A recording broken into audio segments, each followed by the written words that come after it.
When these two leaders hug, it's more than just optics. It's a relationship built over decades, dating back to India's independence and the long years of the Cold War, when Russia was still Soviet Union Russia. The US and EU are putting massive pressure on India to cut Russian oil, and India is trying not to budge. Energy and defense take center stage as Putin visits New Delhi. Russia played a very important role, Soviet Russia, in India's developmental trajectory. And yes, the defense sector was a very, very important sector.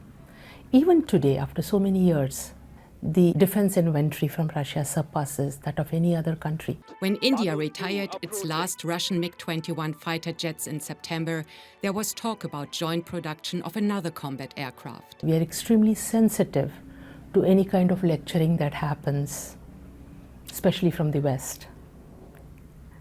Whether it's so-called human rights violations or religious freedom, or for that matter, about the nature of Indian democracy, Russia has never ever lectured India or anything. Russia stood with India during hostilities over the divided Kashmir region, and after the 1998 nuclear test brought US-led sanctions.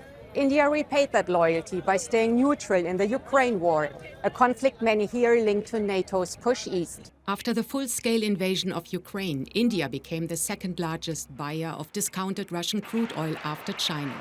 But unlike China, India has been singled out by the West, facing US tariffs of 50% on most goods. What we can understand and see is the hypocrisy of the West, not just America. If you look at it, China is buying much more oil than India. So is Europe managing to have its contacts with Russia. After independence, India has followed non-alignment from day one, staying out of blocs and guarding its strategic autonomy. Multipolarity or multipolarism is not just merely an empty word.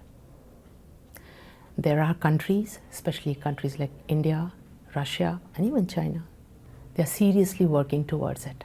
Public opinion in India largely mirrors government policy. Russia remains popular here, and so does Vladimir Putin.